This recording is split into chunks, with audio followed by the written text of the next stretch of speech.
আসসালামু আলাইকুম ভাই। সালাম। ভালো আছেন ভাই? আলহামদুলিল্লাহ। ভাইয়ের নাম কি? রাশেদ। রাশেদ। জি। ভাই দেশে বাড়ি কোন জায়গায়? নোয়াখালী। নোয়াখালী। তো ভাই মালয়েশিয়া কতদিন ধরে আছেন? 2 বছর। 2 বছর। আপনি কি এর আগে যে নতুন কলিং ছাড়ছিল কলিং আসছিলেন? জি। এখন কি কোম্পানি বিষয় আছেন নাকি? না, কোম্পানির বিষয় বলতে এজেন্টের বিষয় আর কি। তো ডাইরেক্ট কোম্পানিতে এজেন্টের বিষয়ে বাইরে কাজ করি। বাইরে কাজ করেন মানে এজেন্টে বছর বছর ভিসা লাগান। তো ভিসা লাগাইতে মোটামুটি কত টাকা লাগে প্রতি বছর? 1.5 লাখ 1,60,000 এরকম। বাংলাদেশি টাকায় 1.5 থেকে 1,60,000 টাকা। তো বর্তমানে কি কাজ করেন ভাই? আছে একটা ফ্যাক্টরিতে আছি, এসি গুলার বক্স বানানো হয়, ওই কাজটাই করি। ফ্যাক্টরিতে এসির বক্স বানানো হয় ওই কাজ করেন।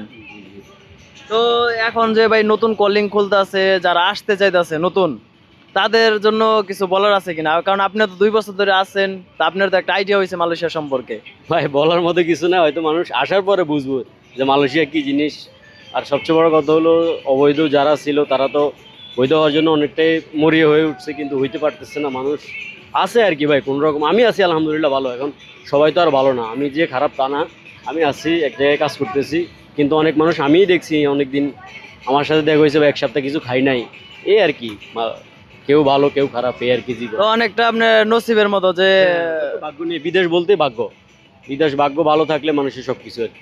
এখন অনেকে বলে যে মালয়েশিয়া ফ্রি ভিসা হয়, ফ্রি ভিসায় আসবো বা কোম্পানিতে যাইবো। আপনার কি মনে হয়? আপনি আসলে এই ব্যাপারে কি বলতে চান? ফ্রি বলতে কোনো বিষয় আছে নাকি? এটা তো মানুষের ফ্রি বিষয় কি, আমি তো এটা জানি না।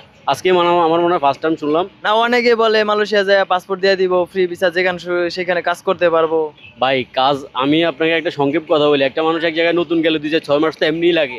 মানুষ তো চিনা লাগে। একজন মানুষে আপনি আমার না চিনলাম না, আমার কইবেন কিভাবে একটা কাজের কথা? মানুষ তো আগে চিনতে লাগে। একটা মানুষ চিনতে তো 2-4-5-6 মাস লাগে। আসলে এক জায়গায় চিনবেন যাইবেন, তখন তারপরেই তো নাকি 5-6 মাস তো এমনিই মানুষের লাগে নর্মাল। তো আপনার মতে কি কোম্পানিতে ডাইরেক্ট কোম্পানিতে আসা ভালো নাকি এজেন্ট? অনেক এজেন্ট বলে যে আমি পাসপোর্ট দিয়ে দেবো, তুমি 2 লাখ 3 লাখ 5 লাখ কামাইতে পারবা, নিজের মতো করে চলতে পারবা। আসলে আপনার এই 2 বছরের এক্সপিরিয়েন্স আপনার কি মনে হয়? একটা কথা হলো, আমি সংক্ষেপ যদি একটা কথা বলি তো, ডাইরেক্ট বিষয় বলতে ধরেন একটা কথা হলো যে ফ্যামিলিতে যেভাবে আসি সেটা বলে ডাইরেক্ট বিষয়। আর যদি আপনারা এজেন্ট বিষয় না ছেড়ে দেয় তাহলে তো আর কিছু করার নেই ভাই। কই যাবেন কই থাকবেন এগুলো বহুত হিসেব কি দেবে। এগুলো তো অনেকেই বলে আসার আগে তো সব কিছু দিয়ে দেয়, কিন্তু আসলেই তো মানুষ বুঝতে পারে কি হয় না হয় আর কি। তো নতুন অবস্থায় আপনার সাজেশন যে ডাইরেক্ট কোম্পানিতে দেখে আসুই না, কোম্পানিতে আসে ভালো? ডাইরেক্ট কোম্পানিতে আসলে অবশ্যই ভালো। যদি কোম্পানিতে 2 টাকা কম হলো, কোম্পানির বিষয়ও ভালো। ওকে, এই আর কি।